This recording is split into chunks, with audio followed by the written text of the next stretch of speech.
Ladies and gentlemen, boys and girls, children of all ages, I'm your host, Evan Morgan, Director of Youth Baseball at Driveline, founder of Driveline Academy, and this is the Driveline Academy podcast, the world's most dangerous youth baseball podcast. So, ladies and gentlemen, boys and girls, children of all ages, welcome. Long-time listeners, first-time listeners, last-time listeners know we're going to start with a little bit of housekeeping. We're going to keep that brief. AxeBat.com, code DL20 will get you 20. Let me not do my Sopranos thing. 20% off of game bats, training bats, all sorts of other fun stuff at AxeBat.com. Caveat, it's the holidays. Axe might be running a better sale than the one that I'm advertising. So if that doesn't work, you should still go support the folks over at AxeBat.com.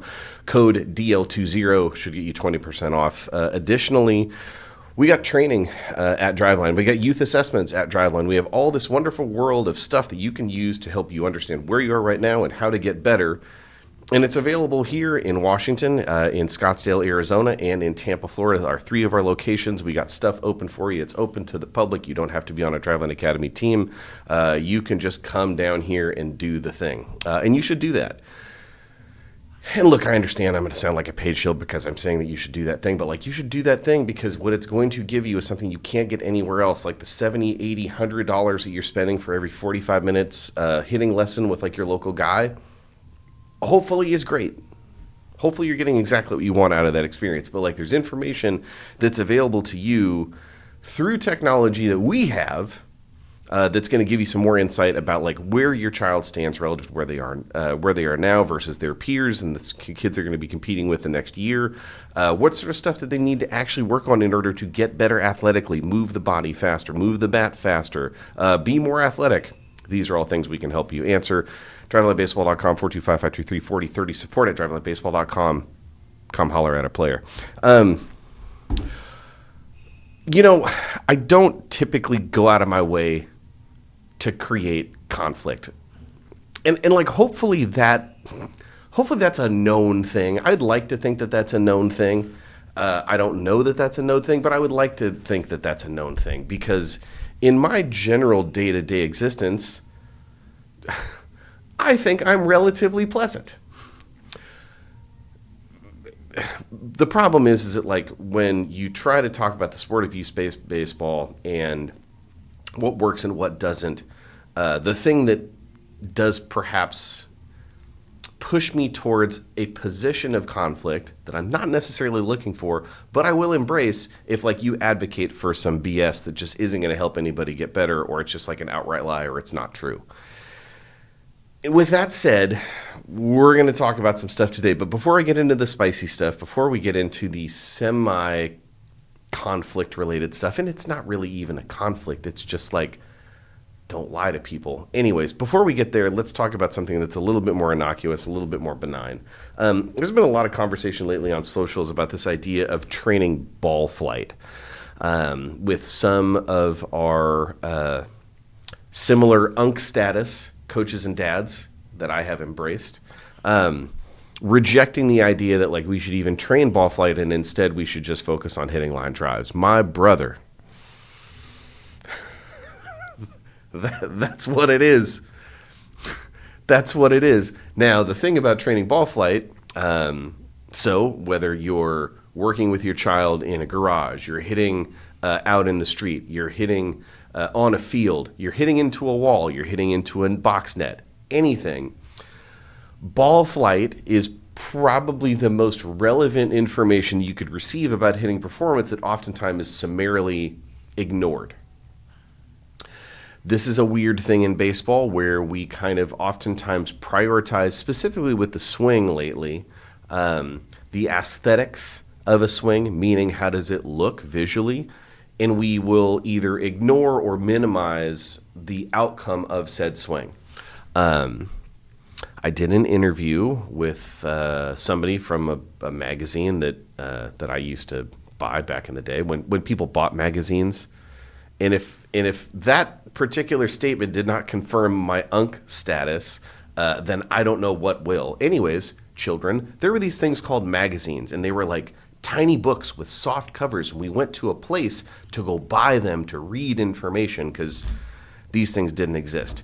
Anywho, back in yon older times when we used to go buy magazines. Wired Magazine was a magazine that I often dug into and at one point in time subscribed to. I probably got a free subscription because, again, sometimes you get free subscriptions of magazines. That's just how it was.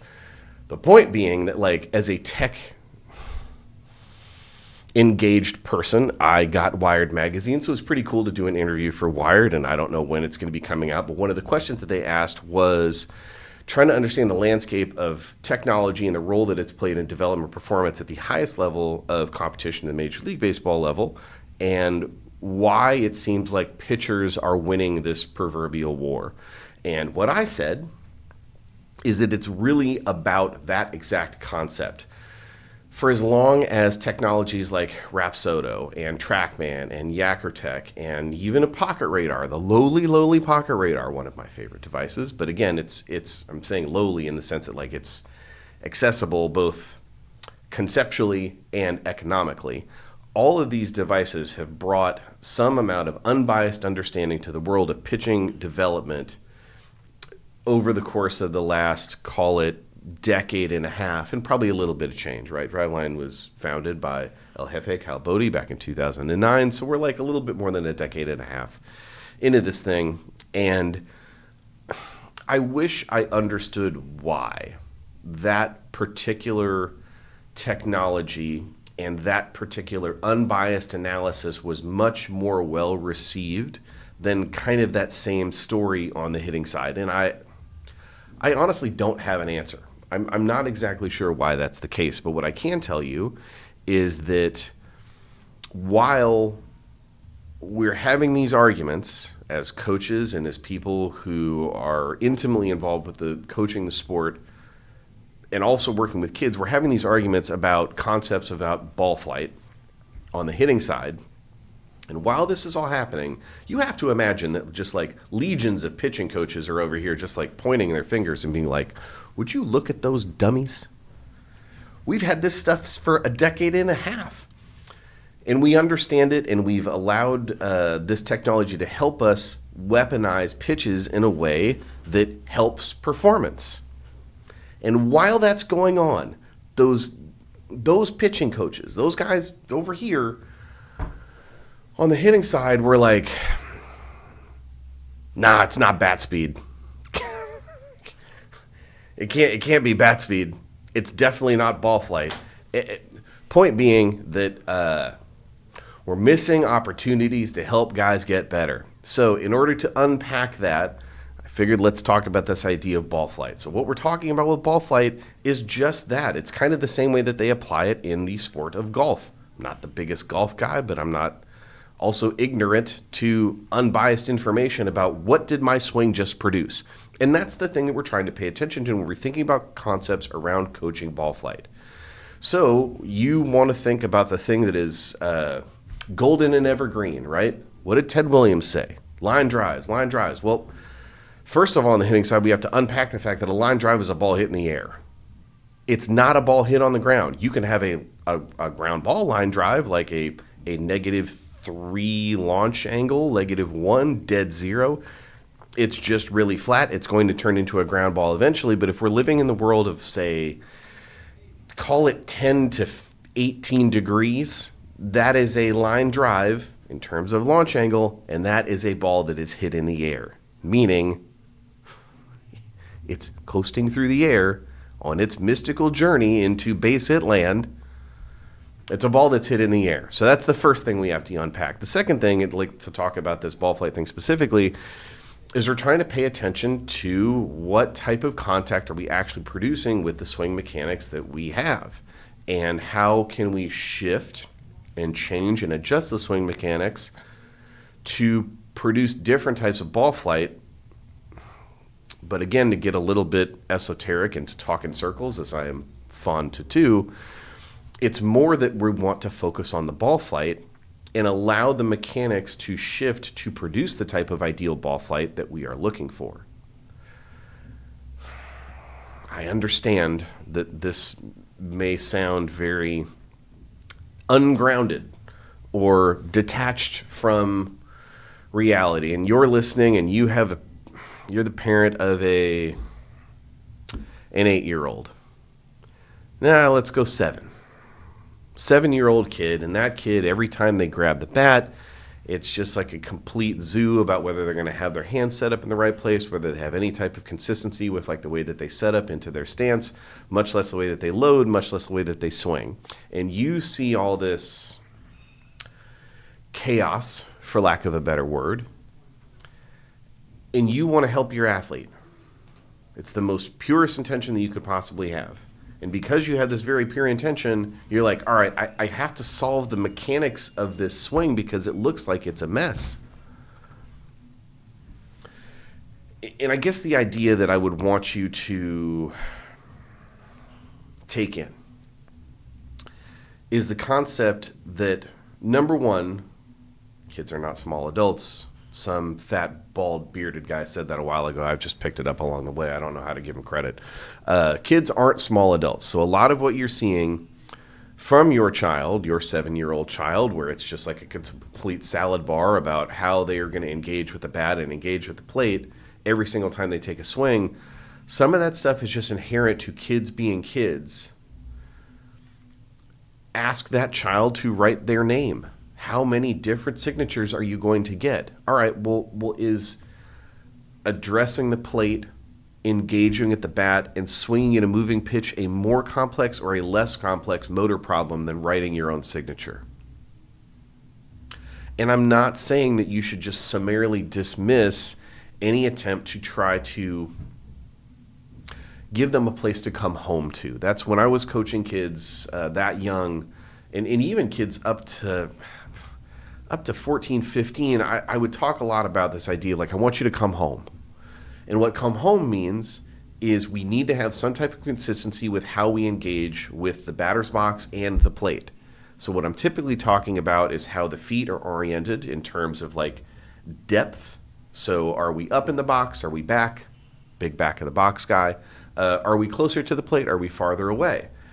Fairly ambivalent there personally, but if you can't cover the outer third of the plate, then you probably need to find a way to either A, find a postural solution that allows you to do that, or B, get a touch closer to the plate. So that for me was home, right? I would want a kid to really focus on a simple idea of the things that they can control. If I look down at my feet, I should see, with a relative degree of consistency, my feet and their relationship to home plate. I want a pattern there. I want you to find some consistency there. Things like establishing some door knocker knuckles, right? Things like establishing where are we putting the bat, right? Are we laying it on the shoulder? Are we up? Are we knobbed to the catcher?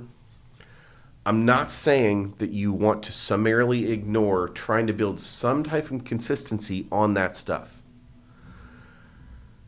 And I know that this is going to make me sound like a crazy person, but the thing that I care the least about is any type of consistency once they go to swing. The reason for that is because of the problem. The ball is always in a different place, and it's always there at a different time. Like, always. How many pitches have been thrown that are like literally the exact same? Literally. How many of those pitches are thrown by kids that, again, in this example, that my 7-year-old, my 8-year-old is hitting against? Bingo. None.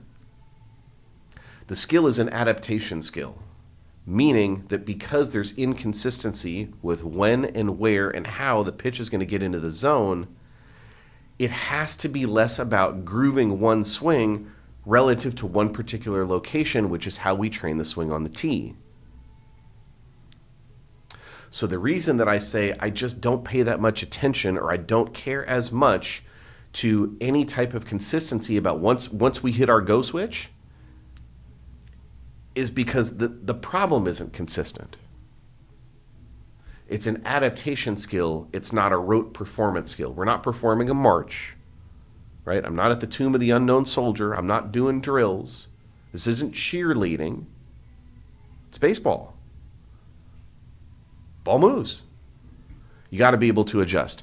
So when we're talking about this concept of ball flight, assume at the foundation that we are working towards coming home and understanding what home is, being the way that we present ourselves to the plate, the way that we engage with our equipment. That's going to be home. I certainly would love for a kid to also be able to find some amount of consistency with the way that they load. Best way that I can tell you how to do that is to do some of the drill videos that we have. You go to you go to youtube.com/drivelineyouth. We got a whole series of drills we did with our good friends, again, friends of the show at Axe, about a simple series of drill work that you can do with a kid that's going to allow them to figure out not only how to load, but what a load is. Because again, think of how many swings there are taken by kids that are like prepubescent, where it's just send everything at once. I'm going to rotate the hips, I'm going to rotate the torso, I'm going to rotate the hands, I'm going to send everything at once. And if you're a good young hitter who has better than average bat to ball skills, and you do that at like 10, 11, 12 you rake.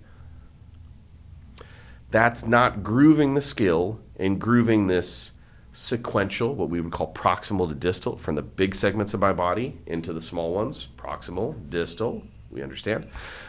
It's not grooving a kinetically engaged sequential swing movement, which is the thing that we want to drive them towards.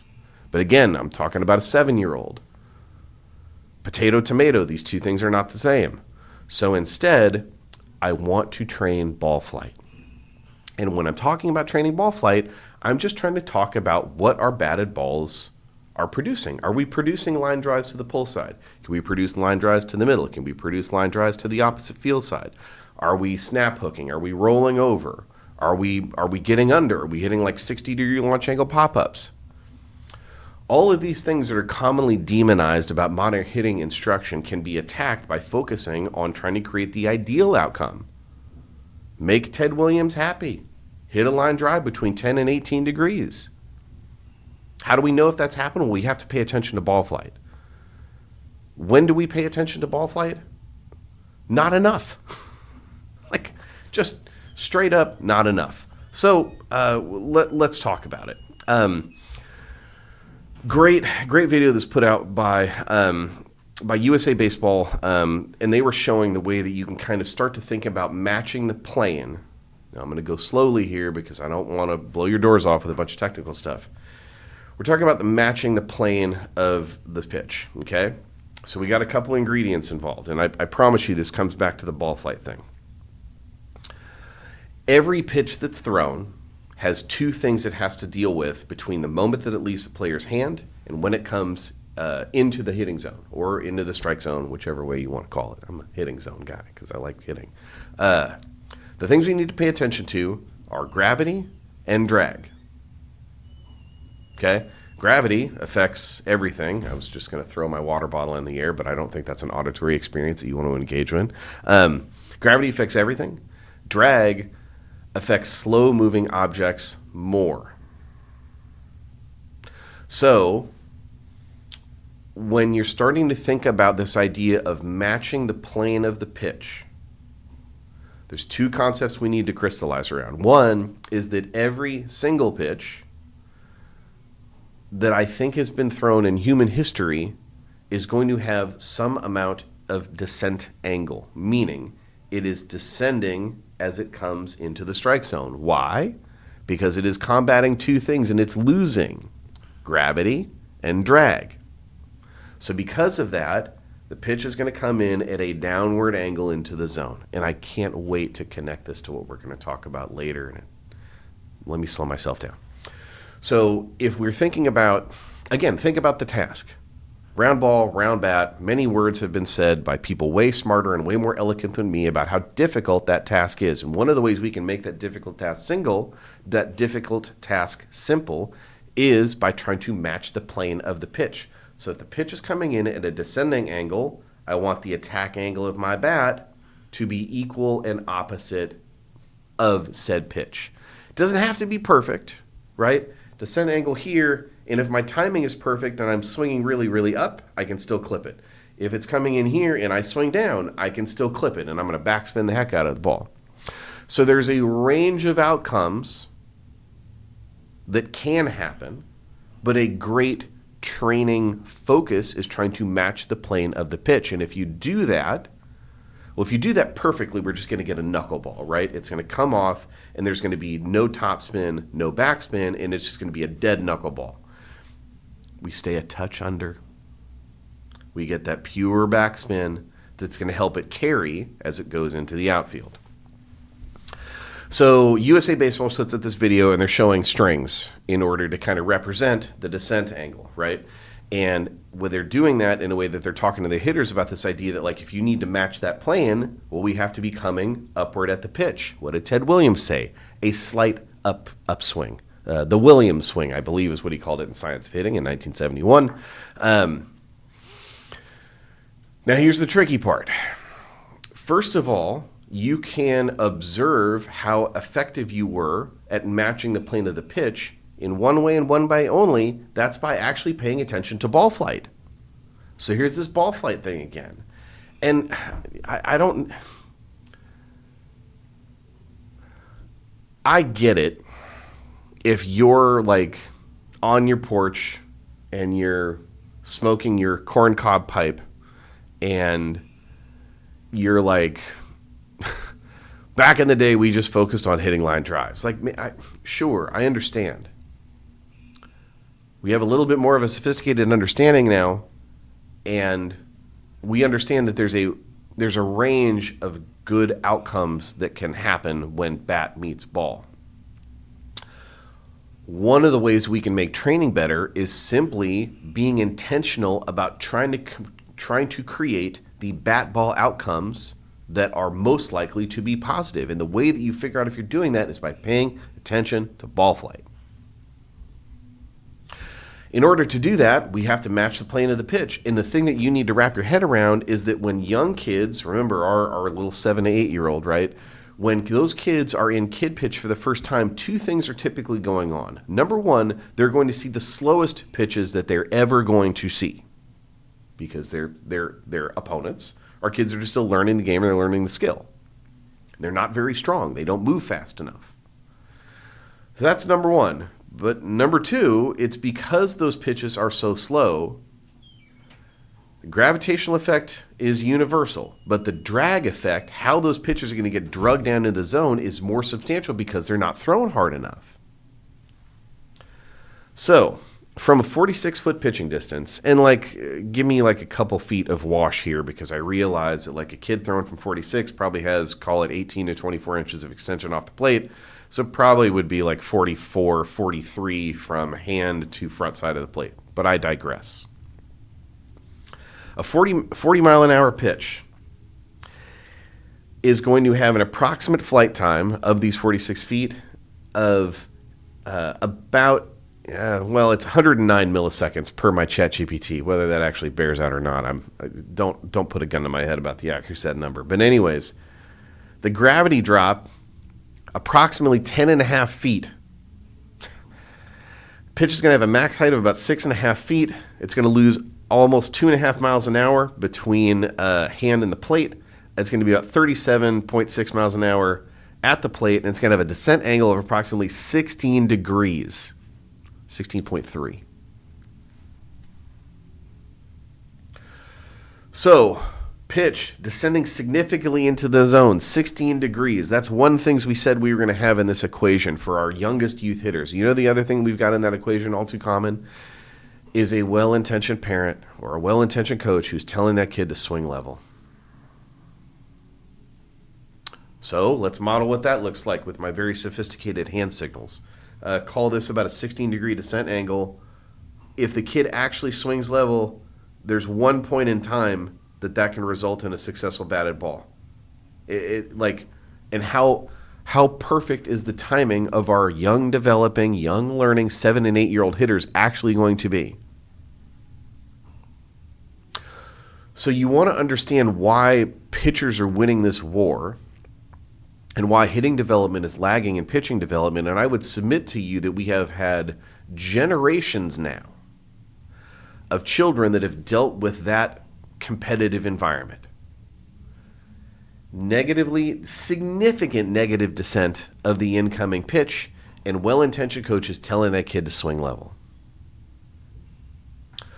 So when I tell you that one of the things that we need to pay more attention to, and it's actually going to help your players, is that we need to pay more attention to ball flight, is because when that kid is swinging at that significantly descending pitch and they clip the bottom of it and they kick it dead into the air, are we surprised? Because you told that kid to swing level with the best intentions in the world. That kid at 78, did they even understand what the word level means? I've heard people say that, hey, when I'm telling them to swing level, I'm talking about level relative to the plane of the incoming pitch. Sure, great, but I would inform you that like most of those kids, if they understand what the word level means, they understand level this way, as it is parallel to the ground. That's what their swings look like. So what's a better way to do it? Talk about ball flight. Talk about the ball flight. Hey, kiddo, I want you to hit a line drive over that way. Do that. Oh, that one's too high. Hit it a little bit lower. Put on your imagination hat. You see the shortstop over there? I want you to hit it right over the shortstop's head. Hitting a ball right over the shortstop's head should be the singular intention of every 7 and 8-year-old. And if they're crazy early, tell them to hit the ball over the second baseman's head. And if they're crazy late, tell them to hit it over the third baseman's head. And if they're crazy early, tell them to hit it over the first baseman's head. All we are doing is we are shifting the ball flight intention, and we are giving a kid an opportunity to organize two things around the creation of that ball flight: their perception of when and where they need to swing, and the actions that they take based on that perception. That's the benefit of training ball flight with kids. You are giving them a simpler pathway, and all you're trying to do is help them create the ideal outcome. Are they going to be perfect all the time? No. What they're probably going to do is they're probably going to realize that like there's a range of positive outcomes that can happen. And that's very different than significant descent angle, level swing, 55-degree pop-up. Mom, dad, coach goes, hey, you got to swing level. 50-mile-an-hour pitch. About 6.73 feet of gravity drop. Max height goes down to about 5.66 feet. Loses 3 miles an hour of velocity by the time it gets to the plate. Descent angle, 11.7. Okay, so now we're kind of in the, in our golden-ish place. Like we're getting closer to there. 60-mile-an-hour pitch, 9.1 degree descent angle. 70-mile-an-hour pitch, 7.6 degree descent angle. 80-mile-an-hour pitch. An 80-mile-an-hour pitch from 46 feet is firm. Still has a 6.6 degree descent angle. So the point is if for any of these pitch combinations that you can find on a youth baseball field, all of those kids should have an attack angle of their swings that is upward. It is positive. That is how you help them match the plane of the pitch. That is how you help them make hitting easier. And the path to coach it has a lot less negativity involved. Please train ball flight more. Please train ball flight more. You can't make ideal contact with a ball thrown in the game of baseball without a correspondingly positive attack angle with the bat unless you're super lucky all the time. If that's you, I don't know. You can either go buy lottery tickets. That's probably going to work better for you than predicating your hitting approach being that you are going to swing level or swing with a negative attack angle at pitches that are constantly at any velocity, in any distance, in every place, in every planet in our galaxy that has this gravity. So your mileage may vary on the moon, but absent moon ball, swing up. All right, let's get into the spicy stuff. And I've come with a transcript. But before I get into that, let me take a quick sip.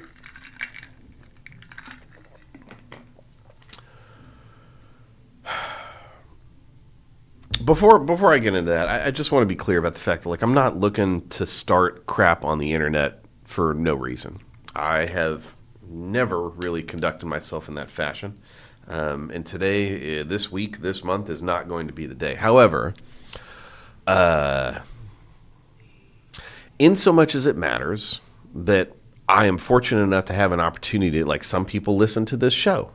You aren't the only one. We've had closing in on 1 million listens. Like, that's pretty cool.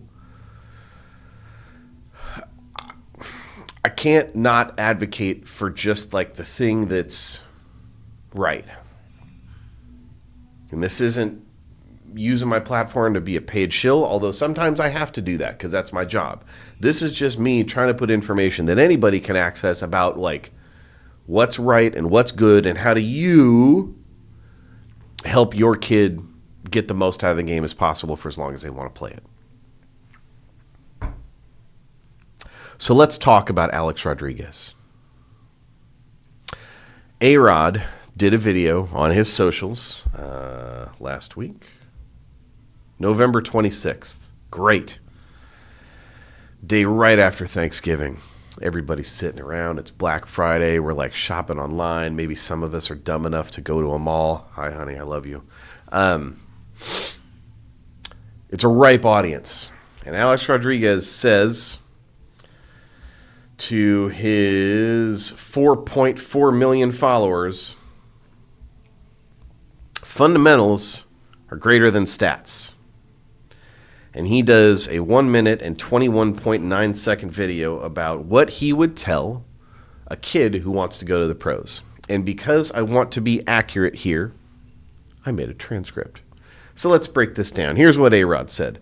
So if I was 15 years old today and I wanted to be a Major League Baseball player, and you know who you are out there, I'm going to talk a little bit about what the mindset should be. I'm going to first start what it shouldn't be. What it should not be is chasing, if you're a hitter, launch angle or exit velo or anything max effort. What I want you to do as a hitter is I want you to just be that. I want you to become a hitter. If you're okay, so let's just stop with the hitting thing. So what we've got here in the first 27 seconds is we have summarily, from a position of influence, not only discarded, but suggested that kids should actually castigate the role of information about hitting performance in their development. And again, the way that he framed this is if you're a 15-year-old. So we got a high school baseball player. We're 4 years away from college baseball. We are, we're on the path. And he is telling you, to his 4.4 million followers, that all of those people should summarily discount the role that launch angle or exit velo is going to make in your progression as a hitter. And that is the worst advice I could possibly imagine a human being given to anybody who actually is crazy enough to want to do this thing, to want to go play professional baseball. You told them that the destination that they want to get to, you told them the destination they want to get to is reachable without a compass or a map. And I know you're not being disingenuous. I understand that I think you actually really believe this stuff, and that's the worst part. That's the worst part, is that you think that this advocacy of ignorance is going to help anybody. And I guess the thing that bums me out the most is that you don't seem to understand that like these kids could be helped with this information. And at the end of the day, that's the thing that's really tough to square is I guess I just don't believe that. I don't even believe that A-Rod is trying to do anything that's going to make anybody worse. I believe that he really thinks that these things are true. And I guess at the end of the day, what that says to me is that, like, I don't know. I guess I'm coming back around to the idea that, like, I think A-Rod should, like, come down to Driveline. I think A-Rod should come to Driveline. I think he should come watch what the training is. I think he should. I want him to understand it.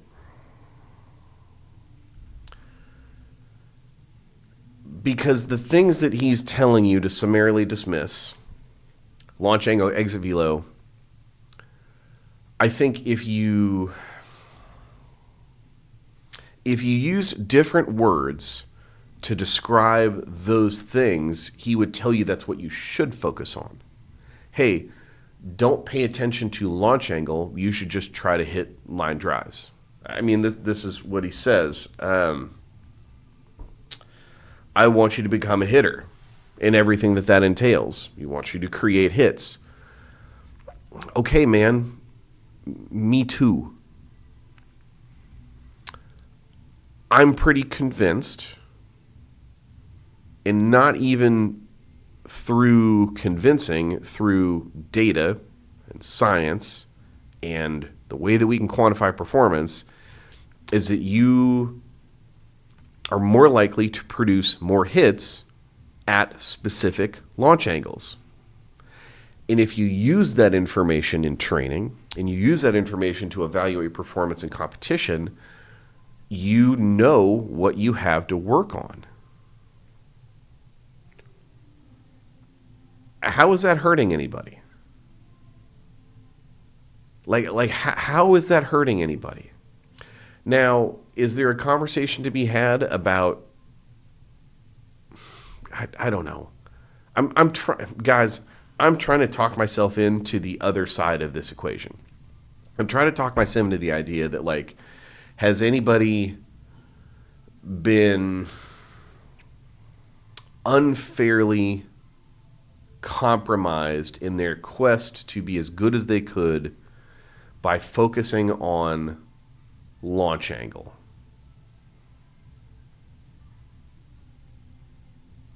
I don't know, man. I'd have to think about like a really specific type of kid. Like, let's say you've got a kid who doesn't have the juice to go out of the yard, and that kid at some stage is incentivized to chase like a 25 to 35 degree launch angle. Okay, I guess I could construct this scenario in my head where that could be a thing, but like, we're back to this ball flight conversation, right? If you have a kid who doesn't have the juice to go over anybody's head and they're constantly producing like 25 to 35 degree launch angle batted balls, that ain't going to play. How do you help that kid get better? You give them a launch angle target. Now, and I'm not to say that like launch angle is the only way that you can help that kid, right? You could certainly also help that kid by just going like, look, I want you to think about hitting a one hopper in front of the left fielder. Okay, fine. But again, launch angle and paying attention to launch angle is the way that you'd be able to understand the iterative steps of performance and development that take that kid from 25 to 35 degree launch angle, from 15 to 25, from 8 to 15. I don't know what chasing exit velocity means. I can infer UNC status. So like, these are my people. I can infer that the thing that we're suggesting is that if you're chasing exit velocity, that it means in some way, shape, or form you are putting the production of a number ahead of an approach or a mechanical solution that is more likely to produce consistent hits. And again, man, look, two things can be true at the same time. The best batted ball outcomes are generally produced by the hardest hit balls. And there's a way that you can try to maximize for hard hit balls and minimize maybe not minimize, because you're going to get a hold of one every once in a while. But maybe you can have negative effect on some of the batted balls you chase. Is the issue exit velocity, or is the issue the application of the concept? all the hitterish batted balls in the world, again, in this example of a 15-year-old who is crazy enough to want to try to play professional baseball, look, man, if you're just like poking balls at 75 to 85 miles an hour all over the park and like that's your success strategy to make it into Major League Baseball, well, that's just not a thing. Those guys don't have jobs. Those guys don't have jobs. There's a floor that you need to find. So again, if we are trying to produce like the next generation of like the Tony Gwynn juniors, Tony Gwynn the fourths or whatever, what does that player look like? The right way to develop that player is, well, first of all, let's start with just like a superhuman eye and hand-eye coordination. Like, let's just sprinkle some of those ingredients in there. And I suppose additionally, we also need to have an otherworldly approach at the plate. Again, I don't know how many 15-year-olds you can just like install that on. But what we do need is we need like a really, really high degree of bat-to-ball skills. But it's not just that. Because if you take exit velocity out of the equation and all you have are really good bat-to-ball and you don't have the juice, you're just really good at making outs. Defenses are too good. And I'm talking about defenses at the high school level. That only gets worse in college and worse in the pros. It is a tough problem to solve. Major League Baseball teams for the last several years have realized that like one of the ways that they can minimize offensive production is by having guys on defense that are stupid good. They cover a lot of range on the ground and in the air. So good luck. Right? I want the same thing that you do. I want a bunch of kids that are super hitterish. I want the next generation of Tony Gwynns. But if you don't understand that in order to get to that outcome, you have to pair both of those things. Insane bat-to-ball skills, let me back up. You have to pair both of those things. Insane bat-to-ball skill, competitive level of exit velocity. Because otherwise, you're just an out machine. And we only get 27 of them. They're kind of precious. Let's not waste them.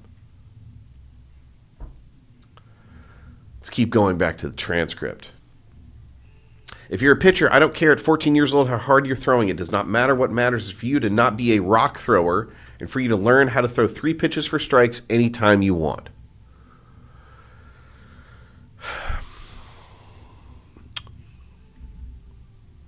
So, what we're talking about is this basic idea that like velocity doesn't matter. And you can get productive outs simply by being this guy. I got 3 pitches for strikes. I can throw them whenever I want. That's not a thing you can just like easily install on any child in the country at 15 years old. And if you could, if that's just a thing that we can drop in, because apparently it's just that easy, what happens when they run into a good hitting team? You're telling me all this stuff's going to be in the zone. You're also telling me the velocity doesn't matter. So is 3 pitches enough? Thrown slowly? And even if I can construct a scenario where you've got like a varsity starter throwing low 7s, and I understand, I've coached those kids. I've worked with those parents. I know some kids who are near and dear to my heart that went through a 4-year high school baseball experience and didn't necessarily throw the hardest, but found a way to be competitive with the stuff that they had. But you told me that the focus of this advice you would give to a 15-year-old that wants to make it into the show.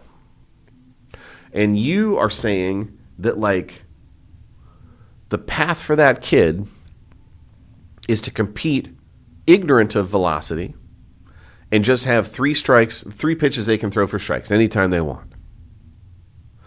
Well, Mr. Rodriguez, Let me remind you what this competitive landscape looks like. In high school baseball, you have a large percentage of players. You still have a large body of players. It's 5% of those kids who go on to play professional baseball. I'm sorry. Pause. I'm wrong. It's 5% of those kids go on to play college baseball. It's a little bit like, it's like 1.5% of those kids go play in pros. So right now, what you want to do is you want to create a kid who believes that they have a pathway to go play Major League Baseball because they get outs now at 15. Why are colleges not jumping at the opportunity to bring these kids into collegiate baseball? Because the competitive landscape is shifted. It's not the same. You can't get by throwing 3 pitches for strikes anytime you want because that means you're in the zone. And you don't throw hard enough or your stuff isn't good enough to get swings and misses. That's effectively what you're saying. And those kids are going to get burned and buried against college baseball players because you've taken this large player pool and you've shrunk it down to where it's just the monsters. That's all that's left. And then, again, you said we're trying to talk to a 15-year-old about playing professional baseball. Well, if you get through that, now it's all a bunch of the final boss. It's all the end level guys. That's all that's left. So 3 pitches thrown for strikes at any time you want doesn't play in that environment. And let's talk about the next thing that you go into. Let's get back to the transcript. Now let me give you one example. Jamie Moyer. Jamie Moyer won around 100 games. He was 40 years old. He was my teammate. He never broke 80 miles an hour. I'm sorry. He threw a plus cutter that was 81, changeup at 77, dominated because he was the epitome of a pitcher. So if you're a young kid out there, you're a father, and your jugs gun and your radar gun, put that crap away.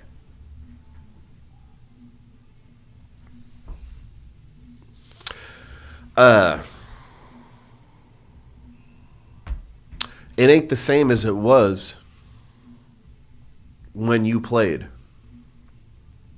What's the famous meme from The Wire? The old days, those are the old days. Those days are not coming back around. If it was this simple, throw 3 pitches for strikes at Jamie Moyer levels of velocity, and you could get outs, where are the major league teams looking to give those guys jobs and pay them money?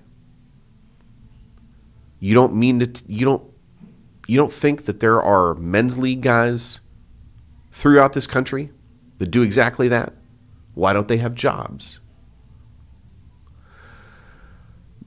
A lot of Major League Baseball teams, certainly the best ones, care about winning and winning only. And if there was leverage on the table for them to be able to win with this approach, don't you think that they would find it? Don't you think that they would run an open tryout and go like, hey, let's get all the men's league guys in the local area. Hey, we got Tommy over there. It's a firm 81, but 3 pitches for strikes anytime he wants. Bobby Witt Jr. does not give a crap about your 3 pitches for strikes anytime you want. Bo Bichette, neither. Juan Soto doesn't care. You need better stuff to put those guys away. Jamie Moyer does not have that. And I'm not saying that in an intention to be disrespectful. I grew up watching Jamie Moyer pitch. You don't have to tell me that that guy was good. That guy was okay, and at some points good in his era. The old days, those are the old days. We're not there anymore. So it is hard. It's hard for me to see this stuff put out to 4.4 million people, and that's just on his Instagram. Let's assume that the entire reverberative effect of this is, call it 25 million. All the platforms he has, all the access that he has, the reposts, the shares, the little group messages you have with youth coaches who see this crap and they're like, that's right, boys. We're on the path.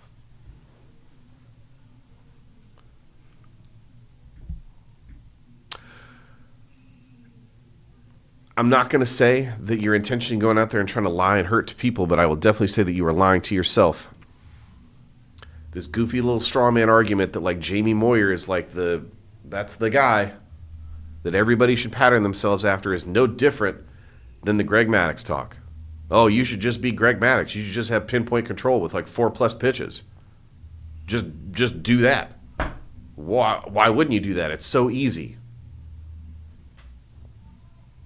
Again, if I could train a 15-year-old who just chooses to perform like Greg Maddux, why would I not do that? And I'm going to put the fact that like Greg Maddux threw mid-9s, I'm going to push that over there. It don't work like that, dog. That's not how this goes. And the more that you push these ideas that are literal poison to kids' development because you are advocating for ignorance, you are advocating away from performance, the more of those kids that you hurt. And I don't think that's your intention. I don't know why anybody would have that intention. But it blows my mind that anybody who loves this game and wants more people to play it would be this intentionally obtuse to advocate for ignorance.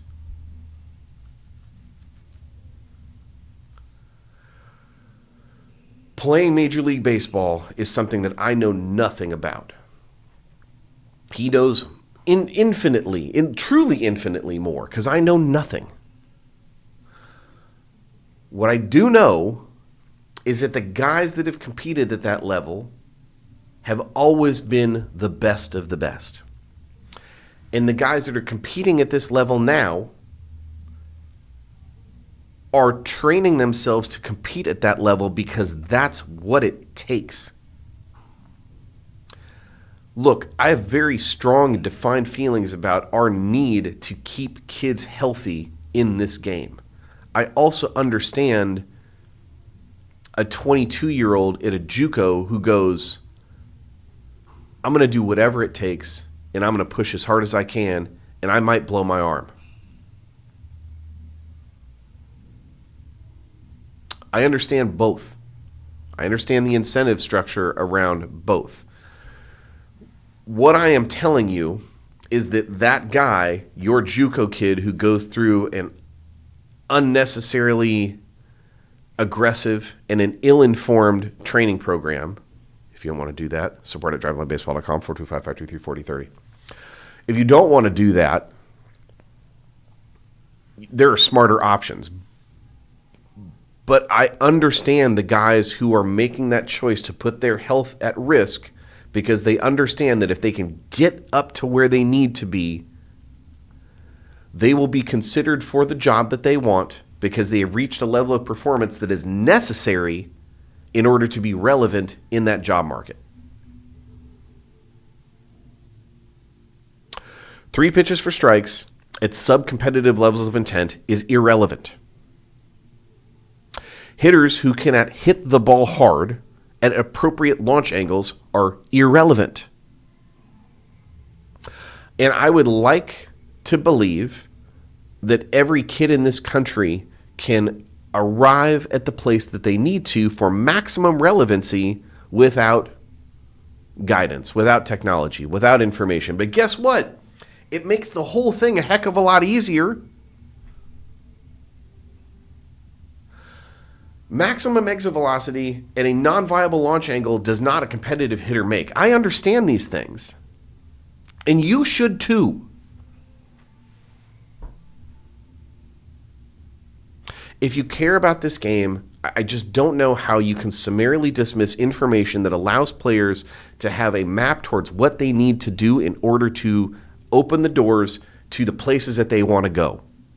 I don't know how you square those two things. Like don't tell me you want to grow the game when you advocate for a kid to reach a destination without a map or a compass. Are you going to have a Columbus?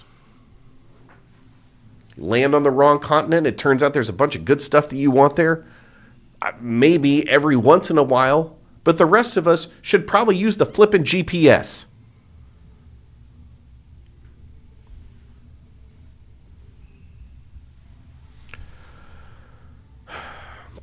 It's just such a straw man thing. Like, oh, you pay attention to how fast your kid throws the ball. Now you're training to be a rock thrower. Like, who does that? Who's saying that? Who's saying that? Because eventually they have to go play the game, right? Ball 4 is ball 4. And yeah, it is true in a certain sense that if you throw ball 4 hard enough, you will get interest in certain segments of this game. Why? Because those coaches believe that is a solvable problem. And it's a lot more easy to solve that problem in most scenarios than it is a kid who never figured out how to get big enough and strong enough to move fast enough. And these are just facts. This isn't opinion, this is just the truth, in so much as it matters in December of 2025.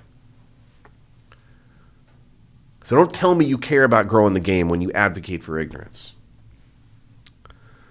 Anyways, I didn't add him. I took his video and I did like the remix thing on Instagram and I made my point and I talked over him. I reposted it. I didn't at him. Maybe I'll do this podcast segment. I don't know. If anybody knows Alex Rodriguez, hey man, come back home to Seattle. You want to tour the facility? You want to watch how we train? Holler at me. Raul Ibanez knows me. Dan Wilson knows me. Talk to your boys. Come hang out. We'll get a coffee. We'll talk baseball. I want you to help kids, and I think you want to help kids, but I think you need a little bit of help to understand the way that this information can help these kids in a way that doesn't push the thing that you don't want. You don't want rock throwers? Dog, me neither. You don't want kids that sell out for exit velocity and have crappy swing and crappy approaches? Me neither.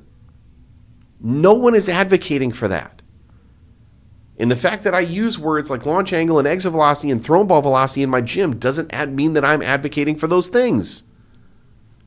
The game is the game. The game is about performance. All we want to do is give kids clarity about information that is accessible to them about how to open up those pathways. Why are you good now? How can you get better? And you use information like thrown ball velocity, like exit velocity, like launch angle to give them a path. It's a map and a compass. You want to talk about something more fun? We'll end on something good. My son had his mocap a couple days ago. Went good, PR'd again. Didn't really hit the number that he wants to, but we're still making forward progress. And we're in the car on the ride home afterwards. And he says to me, he goes, I just don't know what I'm doing wrong. Now, this is a 16-year-old who is in a really good place, and he can play the game. And I understand I'm talking about my own kid, but,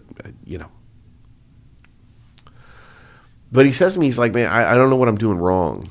And for anybody that's out there that has a kid in this situation where you're young and you're working towards this big crazy thing and it's stressing you out. I did, you get enough darts thrown at the wall and some of them are going to hit. I think I might have said something slightly smart.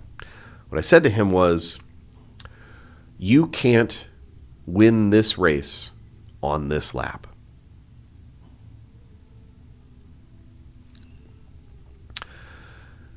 And it's this crazy thing where I think these kids, they do put these numbers as a little bit of a target up there, right? And they work towards them, and it's great. And I'm not saying that that's a bad thing. I mean, certainly, right there is the book I wrote that literally advocates for the opposite. But sometimes you're going to have these situations where you don't get the number. And in that moment, especially when you're talking about young kids who are finding levels of performance that are collegiate already, I think that idea that, like, man, you can't win the race on this lap is a pretty important one, because what it does suggest is that, like, you just got a lot more time in front of you than you think you have, and you can't future-proof it either.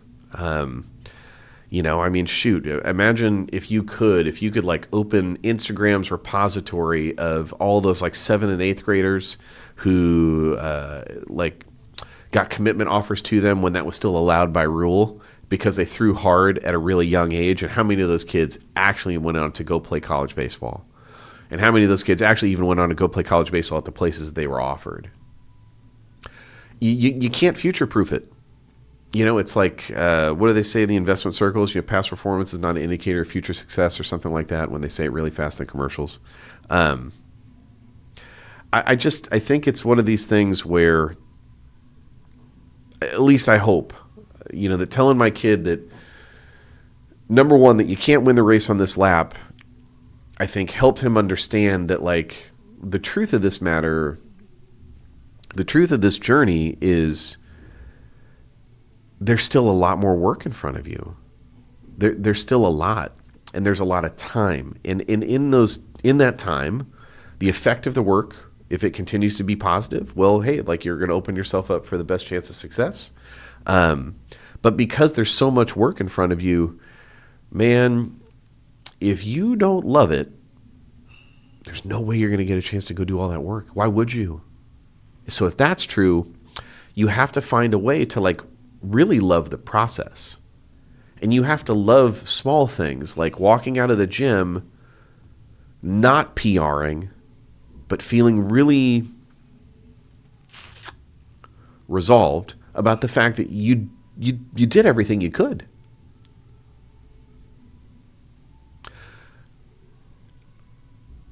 It makes sense, I think, when you have ideas like that when it comes to, like, strength training.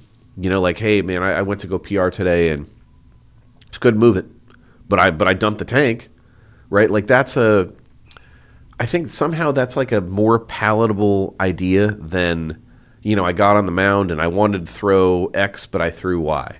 I don't know. Maybe I'm fooling myself that those two things are somewhat different, but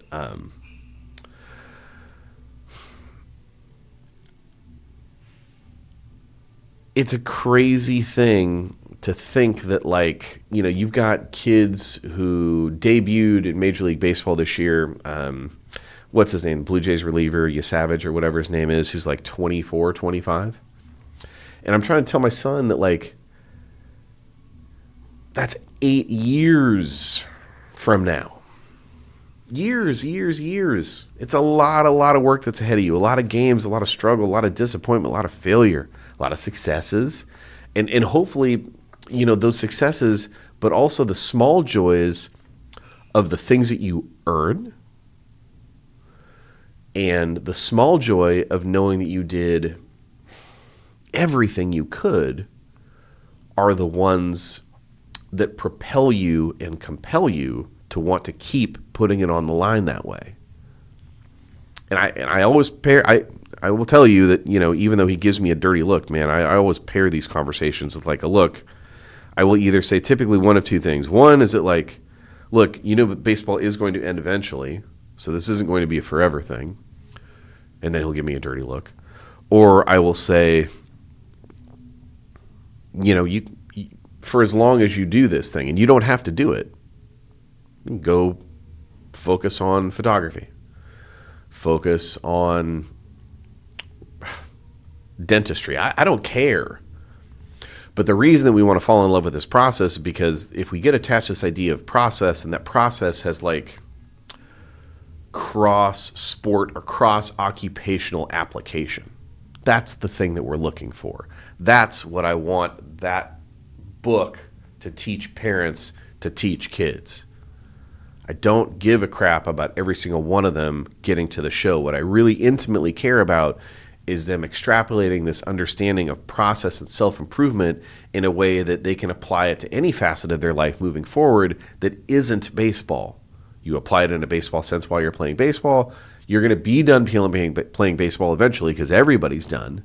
And then you get to apply that same concept somewhere else. So, I don't know. hopefully that's helpful to somebody out there, just like pushing on this idea that like, look, man, you can't win the race on this lap. And if you understand that, hopefully it acts as a little bit of a pressure release valve about not feeling like you need to throw 95 by the time you're 13. Like, and I think we need to also accept the fact that that is a little bit of a real thing.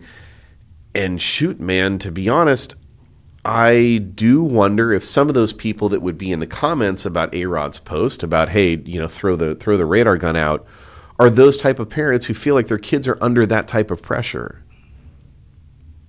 So from that standpoint, I do understand. But the issue isn't the tool. The issue is the way that you're using it. And to be honest, there's a lot about this environment that we've created around youth baseball and youth softball over the course of the last decade and a half that does act as like a pressure cooker that way. I was at dinner with some friends of my wife the other night, was talking to a woman who started playing travel ball when she was like in third grade. And by the time that she was in her junior year and looking at colleges and trying to figure out college softball, she was just like, I don't want to do this. Funny thing is that she said that she still sometimes gets like softball nightmares. Like it's panic, of unresolved trauma that we are creating for our children when we put them in these pressure and consequence filled environments that do the opposite of teaching a love of process. It's the opposite of that. What it teaches them when you're having panic attacks as an adult about your youth sport experience, it teaches them that the consequence is the thing that you define yourself by. Every once in a while, one of the videos that has unfortunately gone viral for us on social media is a video from like a year and a half ago about me telling parents that like the win-loss record of your 8-year-old means nothing. You're paying attention to the wrong thing. You're training your child to define themselves by outcome, and that's not what you want if you want a successfully emotionally resolved child who can apply this process approach. Did I do the best that I could with the things that I can control? Yes or no? Give them an honest assessment, sure. That's the thing that they build themselves off of, but don't pay attention to that. Did we put up a W today? That video has gone viral over the last like year and a half. I still see comments in there every once in a while, and it's probably like a 60-40. It's like 60% of people that understand the point that I'm making, that like childhood success at 8 is largely immaterial to your child's, not only to their future, but also to their own ability to understand this concept that like the thing that you advocate for is you want them to focus on winning, because winning is like the singular thing that we move towards in order to achieve our greatest successes. I understand. I want to win in business. I want to win in life. I want my teams to win. But I can also do that while accepting there are things that I can control and there's things that I can't control. And in this chaotic and variable environment, the only singular thing that I can crystallize my efforts around is, did I do the best that I could with the things that I have access to change? Did I execute a process that is going to be more likely to lead me to a successful outcome? So when I'm talking to this friend of my wife's and she's telling me that she still has panic attacks and nightmares about pressure and trauma that she accumulated during her youth softball experience, I don't think she's the only one.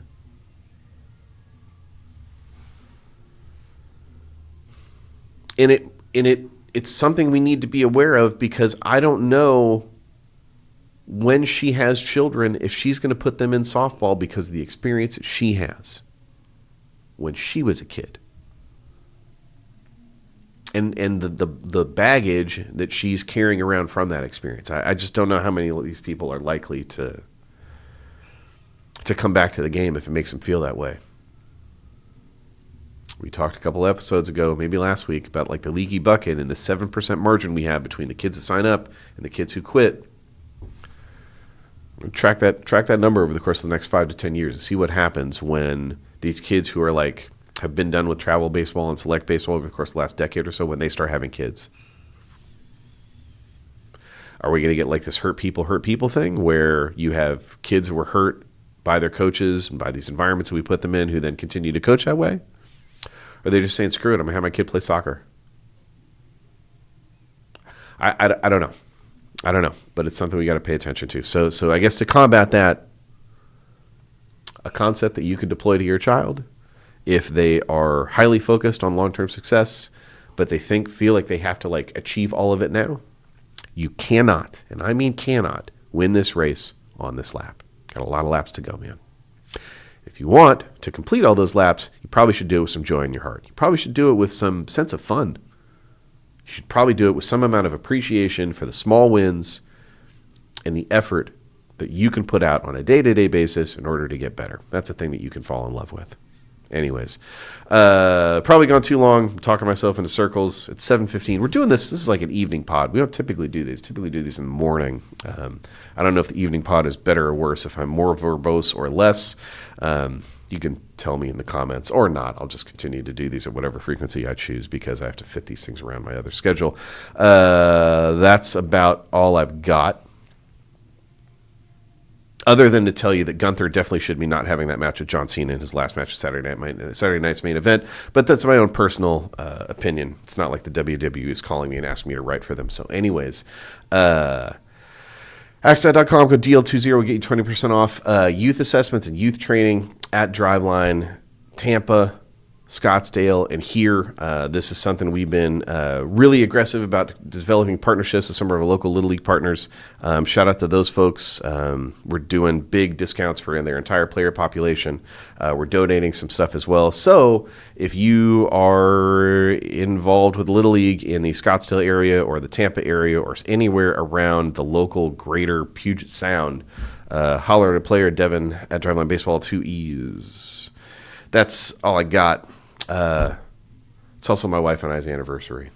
Happy anniversary, babe. My name is Devin. I'm down by law. I will catch you next time. Thanks. Bye.